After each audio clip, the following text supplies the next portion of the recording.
Ստեղծվել է մի յուրօրինակ եւ հեգնական իրավիճակ, երբ փողոցային խոսքի անժխտելի հեղինակություն դոգը բողոքում է ոչ թե հայհոյանքների կամ հուզական բառապաշարի պատճառով,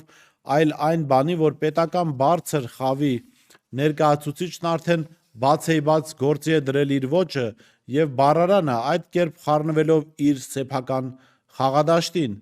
Ըստ որոշ տեղեկությունների դոգը նույնիսկ փորձել է բանտից կապ հաստատել Աննա Հակոբյանի հետ հստակ ձևակերպամբ. «Էս ոճը իմն ա, իմ ընտրազանգվածն է ստանում ձեռիցս, չփորձես մտնել իմ դաշտ»։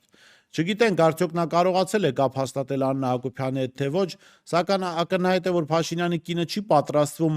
զիջել դիրքերը եւ մինչեւ վերջ փորձելու է պահել հայհոյանքի ու զրպարտության խրամատը, քանի դեռ իր գաղափարակից դոգը բանտարկության մեջ է։ Աննա Հակոբյանի նպատակը կարծես այն է, որ վերցնի դոգի լսարանը եւ գուցեև վերջինս ազատվի ամերիկյան բանտից, պարզվի իրեն այլևս ոչ ոք չի լսում, քանի որ այդ զանգվածի համար առավել հետաքրքիր է դարձել հայհոյախոս կինը, ով ձեռի հետ նաեւ երկրի ղեկավարի կինն է։ Սա արդեն լրիվ էքշն ժանրից կլինի։ Շատերի համար գուցե թվա, թե սա ինչ-որ տեղ ծաղրանք է, հա, հեգնանք է, ոչ ծաղրանք է, ոչ հեգնանք է։ Աննա Հակոբյանը այս պահին դոգի միակ մրցակիցն է։ Հայհոյանքներով, զրպարտությամբ, կեղծ տեղեկությունների տարածմամբ, սեռական բնույթի հորինված պատմությունների տարածմամբ։ Եվ այս իմաստով ես կարծում եմ Աննա Հակոբյանը ավելի հետաքրքիր պերսոնաժ է այն զանգվածի համար,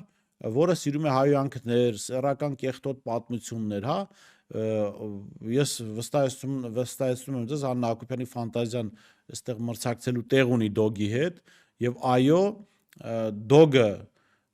քանի բանտում է ինքը կորցնում է իր լսարանը, այդ լսարանը հավաքում է Աննա Հակոբյանը, որովհետեւ ինչպես արդեն ասեցի, իր սեռական ֆանտազիաները շատ ավելի ուժեղ են, քան դոգինը։ Երևի թե այստեղ դոգը փորձի հարցում մի քիչ զիջում է Աննա Հակոբյանը, դրա պատճառով չի կարողանում նման պատմություններ, օրինակ Սերժ Սարգսյանի, չգիտեմ, բանի տարբեր հոգևորականների, մանկապիղծների պատկերացմամբ այդպիսի մասնակցությամբ այդպիսի պատկերներ տալ հանրությանը, բայց կարող է ձգտել եւ հասնել Աննա Հակոբյանին։